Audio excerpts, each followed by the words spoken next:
Hey guys, Darren here. Welcome to Mayhem Country Living. Hope you guys are doing okay. Just wanted to give you kind of an update as to what all is going on. And you can see that we are in the process of doing our monthly put up.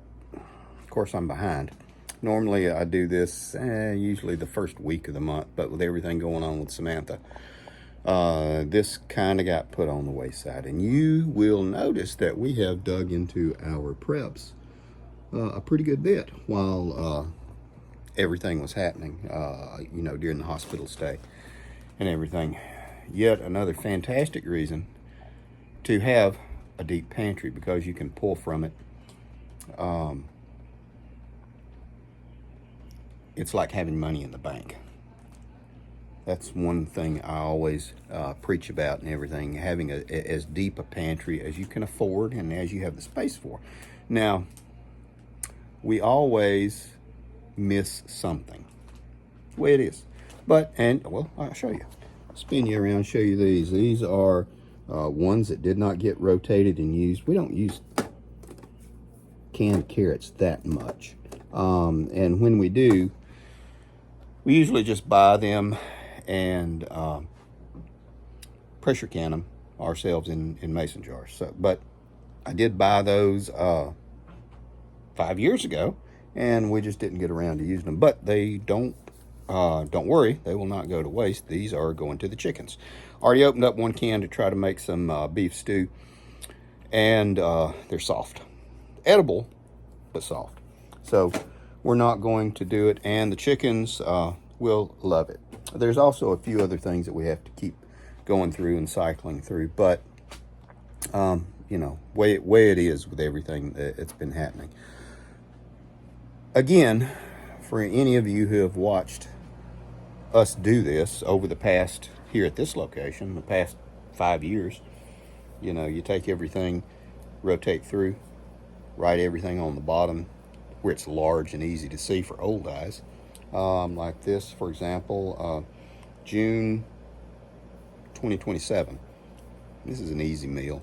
Pop it out. You can eat it cold, hot, doesn't really matter. And makes a decent lunch.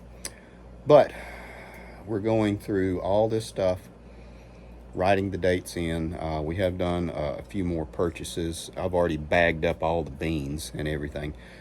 And people say, well, why do you buy so many dried beans? I'll show you. Tell you too. These right here, you can eat them, obviously.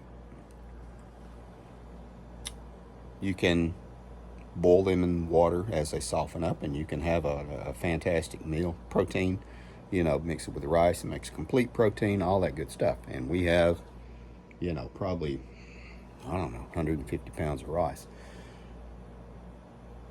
You can also grind it up. You have to have a way to grind it, and we've got a hand mill. You can grind these up and you can make a flour out of it. You can make a bean flour, which is a passable bread. Again, all protein. Now, the really nice thing about these, all these beans, you can plant. A lot of people don't talk about that. If you store dried beans, you store them safely. Let's say, this is not accurate, but let's say there are 2,000 beans in here, in this one jar. As time progresses, they will lose their germination rate. So if only half of these things germinate after they've been sitting in a jar for 5 years, you've got 1,000 bean plants that can produce 1,000 times more than is in this jar. This is, again, money in the bank. And it's still fairly cheap. It's still cheap. This is why we do this. And you got to know how to plant them, and you have to propagate, all that good stuff. But I know you guys know how to do this, and this is something you've always watched me do. Keep doing it. Keep doing the good things. I don't care who is in the White House, Republican, Democrat, it's the same party, the way it is. I hate to be the one to, You know, there is no big, beautiful deal or bill or plan. It's just us. Anyway, I'm going to wrap this up. I got a lot more to go through.